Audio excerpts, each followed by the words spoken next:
एक नई तरीके की राजनीति शुरू हो गई है। बिल्कुल। ये आरोप प्रत्यारोप होता था, लेकिन उसका एक दायरा था, लेकिन अब दायरे से बाहर हो गया। तो ऐसे में कोई पार्टी या कोई नेता अब अपना ऐसा नहीं कि आपको भी पता है, मुझे भी पता है कि कोई दूध का धोला नहीं, तो कहीं ना कहीं कोई ना कोई क्लू तो किसी के पास होगा ही। और ऐसे में आप कुछ भी बोलते हैं तो कहीं आप प्रशांत किशोर के उस नाराजगी के शिकार न हो जाए, इस बात का भी डर लोगों को सता रहा है, इसलिए भी लोग ज्यादा नहीं बोलना चाहते। तो ये फैक्टर है, मुझे ऐसा लगता है। और ये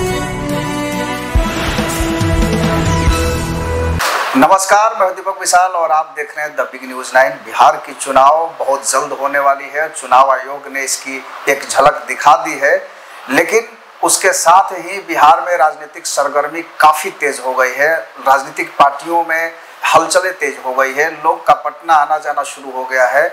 और उसी कड़ी में बिहार की इन राजनीति के दौर में इस चुनाव के समय में हम चर्चा करेंगे विशेष मुद्दों पर। और हमारे साथ मौजूद है विकास जी, और ये वैशाली न्यूज है इनका, ये वैशाली न्यूज से है, सीनियर पत्रकार हैं। तो इनसे विशेष मुद्दों पर हम लोग चर्चा करेंगे और जानेंगे कि क्या बिहार की स्थिति होगी, किस क्षेत्र में लोग ज्यादा वोट करेंगे, कौन सी पार्टी आगे आएगी। बहुत बहुत स्वागत है विकास जी। बहुत बहुत धन्यवाद सर। अभी जैसे आप कह रहे हैं इससे कि तो फिर तेजस्वी यादव का जो स्वयंभू मुख्यमंत्री वाला जो बयान आ रहा है कि मुख्यमंत्री हम ही बनेंगे, इसका क्या होगा?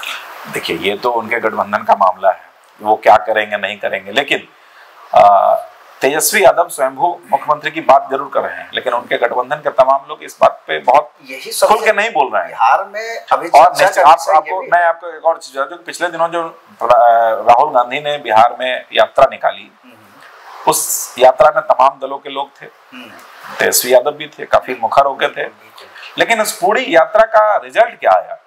सारा क्रेडिट राहुल गांधी को चला गया। मजबूरन तेजस्वी यादव को एक दूसरी यात्रा निकालनी पड़ी ताकि उनको अपनी ताकत दिखाया जा सके। तो आप इसी से अंदाजा लगा लीजिए कि सब कुछ राजनीति में खुल के नहीं कहते, इशारों में बहुत सारी बातें होती हैं। जिस प्रकार से क्रेडिट, पद यात्रा का जो क्रेडिट है वो राहुल गांधी, तो अभी आपने देखा होगा कि राहुल गांधी बिहार में पद यात्रा कर रहे थे, उस दौरान जो पद यात्रा खत्म हुआ तो उसका पूरा बिहार में क्रेडिट किसको गया?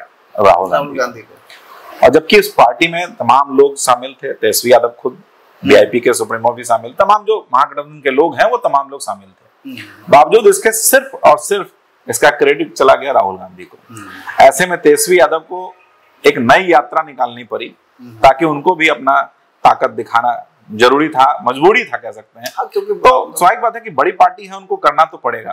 तो ऐसे में जो पूरा क्रेडिट था वो राहुल गांधी लेके चले गए। तो ऐसे में मुख्यमंत्री का अभी चेहरा बताने के लिए कोई तैयार नहीं है ना। हाँ, एनडीए में लोग तैयार हैं, वो आज भी कह रहे हैं कि नीतीश कुमार ही हमारे मुख्यमंत्री होंगे। नीतीश कुमार के चेहरे पर ही पहले तो, अब तो खुल के बोलना शुरू, चुकी इतना ना मीडिया ने सवाल किया है कि नीतीश कुमार का नाम लोग लेने लगे। पहले तो कहते हैं कि नीतीश कुमार के नेतृत्व में चुनाव लड़ेंगे, मुख्यमंत्री का नाम नहीं ले रहे थे। लेकिन अब कुछ लोग नेता बोलने शुरू कर दिए हैं। लेकिन साथ में एक और चीज है कि उन्होंने जैसे नीतीश कुमार का नाम लेते हैं तो साथ में नरेंद्र मोदी का नाम लेना भूलते नहीं है, क्योंकि शीर्ष नेतृत्व है। शीर्ष नेतृत्व, इसलिए मैं कह रहा हूं कि यहाँ जो बिहार में चुनाव लड़ा जाएगा वो नीतीश कुमार के सीएम फेस के रूप में और नरेंद्र मोदी के नाम पर, क्योंकि बीजेपी में ऐसा कोई बड़ा चेहरा नहीं है जिसके नाम पर पूरे बिहार में चुनाव लड़ाया सके। अच्छा, एक और अहम मुद्दा है और ये सवाल लोगों के ज़हन में बार बार घूम रहे हैं, इस पर मीडिया में भी बहुत सारी चर्चा चल रही है, लोग अलग अलग तरह की बात कर रहे हैं। नीतीश कुमार मुख्यमंत्री होंगे या नहीं, क्या लगता है आपको? क्योंकि जिस तरह की बातें कही जा रही हैं कि नीतीश कुमार अस्वस्थ है, चुनाव भले ही उनके चेहरे पर लड़ा जा रहा है, लेकिन वो मुख्यमंत्री बन नहीं, अगर एनडीए सत्ता में आती है तो मुख्यमंत्री नीतीश कुमार होंगे? मुझे ऐसा लगता है कि निश्चित तौर पर उनकी जो तबीयत है वो थोड़ी नासाज जरूर है, लेकिन अभी मुझे नहीं लगता कि उनसे बड़ा कोई नाम और कोई चेहरा आज भी एनडीए के पास है। शुरुआत में हो सकता है कि उन्हें पहले मुख्यमंत्री बनाया जाए, बाद में बहुत सारे कारण लगा के उनके हटाया भी जा सकता है, लेकिन अभी मुझे लगता है कि नीतीश कुमार से बड़ा कोई चेहरा नहीं है और चुनाव बाद नीतीश कुमार ही एक बार फिर से मुख्यमंत्री अगर जीत के आते हैं तो बनेंगे, मुझे ऐसा लगता है। ऐसे बहुत सारे समीकरण बैठेंगे, अभी चुनाव के बाद बहुत सारी बातें होंगी, ये गठबंधन रहेगा नहीं रहेगा, बहुत सारी बातें हो सकती है, क्योंकि राजनीति एक 24 घंटे पहले भी बदल जाता है। बिल्कुल कि बिल्कुल। हम आपके साथ नहीं है, वो उनके साथ चलेगा, ये पहले भी होता रहा है। और बिहार तो इसका गर्व रहा है। आप अगर मीडिया के क्षेत्र में बात करें, हम लोग जब मीडिया के क्षेत्र में शुरुआत में काम कर रहे थे 99-2000 के आसपास, तो उस दौरान जो बड़े पत्रकार दिल्ली से आया करते थे, तो वो लोग हम लोग को कहते थे कि तुम लोग तो यहाँ पैदा लिए हो, हम लोग तो इसलिए आते हैं कि एक चुनाव कवर करेंगे, मतलब 5 साल हमको पॉलिटिक्स समझ में आ जाएगी। और ये बिहार एक्सपीरियंस देता है।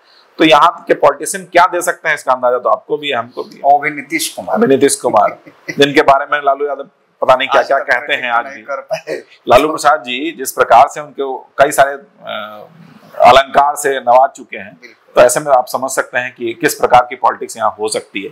तो मुझे अभी भी ये लगता है कि इसमें एक फैक्टर जरूर है प्रशांत किशोर, और जिसका असर आपको चुनाव बाद दिखाई पड़ेगा। भले वो सरकार में आए न आए अलग मामला है, लेकिन उसका असर जो है ना, वो 5 साल तक किसी एक पार्टी को दिखेगा, और मुझे लगता है कि ये महागठबंधन को, आरजेडी को ज्यादा दिखेगा। अच्छा, एक और चीज है, जैसे प्रशांत किशोर जो दावा कर रहे हैं, इन दावों में कितनी सच्चाई होगी वो तो चुनाव के बाद पता चलेगा, और वो भी सरकार बनेगी तब।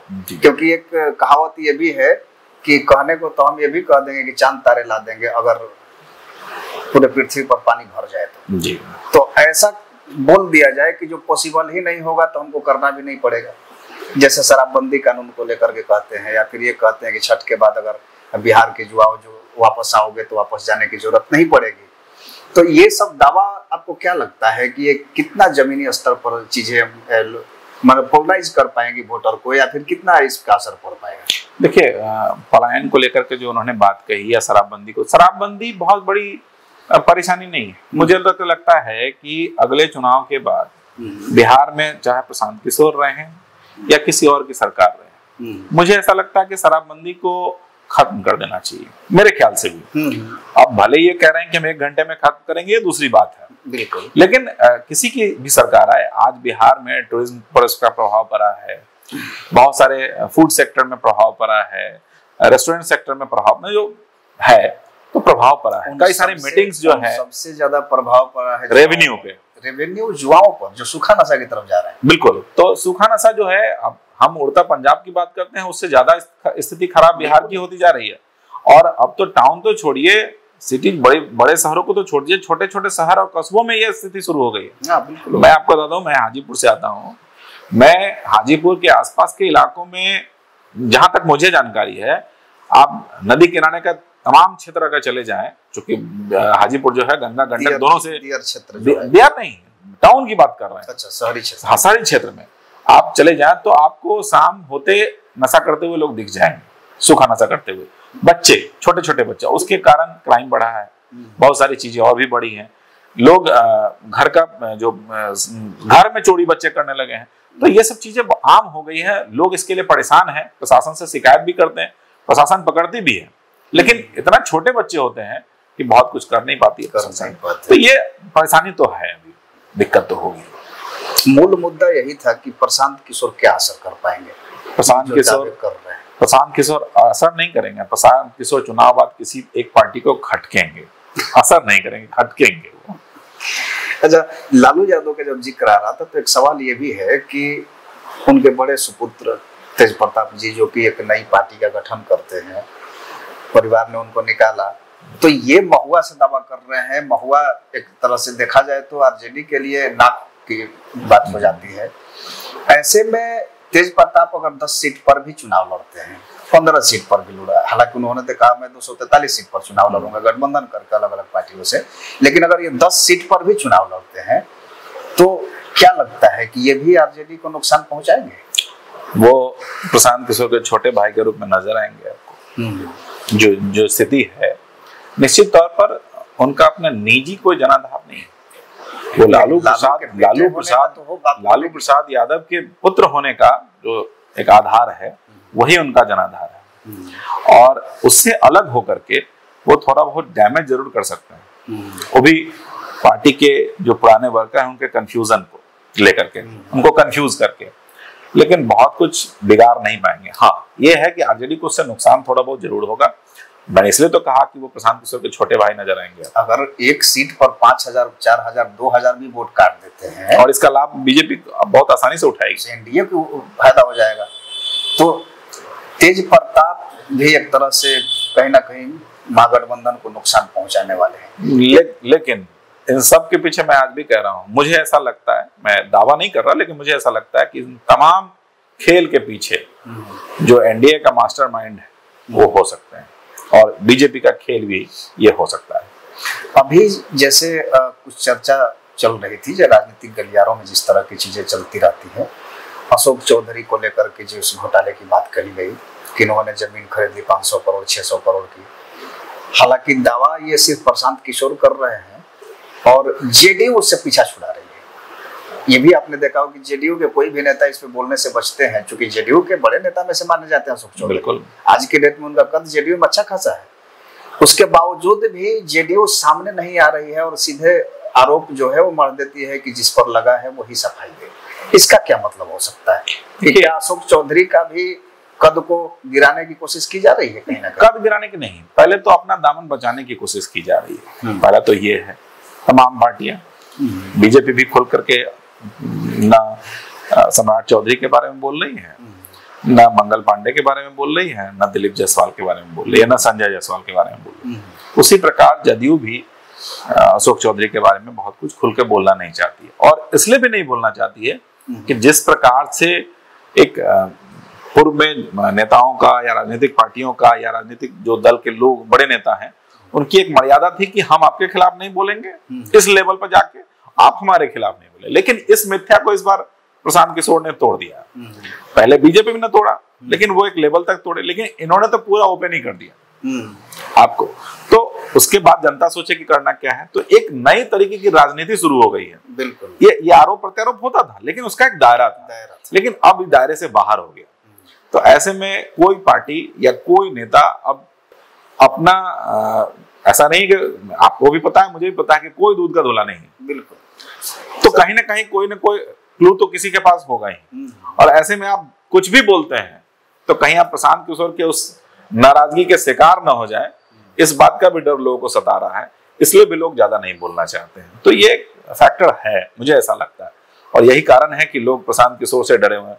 अंदर खाने तो एक और भी खबर है, जो पिछले कल जो जदयू की बैठक थी नीतीश कुमार जी के आवास पर, उस आवास में तो मुझे जानकारी मिली, जो सूत्रों के हवाले से जो जरूर से जानकारी मिली, कि काफी बैठक में कड़ाई से फटकार लगाई गई है तमाम नेताओं को कि क्या करना है और क्या नहीं करना है। तो उसके बाद ही मुझे लगता है कि अशोक चौधरी आकर के बयान, मीडिया में आकर के बयान दिए, तो कहीं ना कहीं डर तो बना हुआ है तमाम पार्टियों में, चाहे वो बीजेपी हो, आरजेडी हो, जदयू हो, तमाम पार्टियों में ये डर बना हुआ है कि कुछ भी हो, बहुत एग्रेसिव होकर के प्रशांत किशोर जी के बारे में नहीं बोलना है। तो इसका असर तो दिखेगा। मैं तो कह रहा हूं कि चुनाव बाद असर नहीं दिखेगा, उसका दर्द दिखेगा। और ये दर्द किसको दिखेगा, ऐसा मैंने तो कह ही दिया कि मुझे जैसा लगता है कि वो आरजेडी और महागठबंधन को ज्यादा दिखेगा।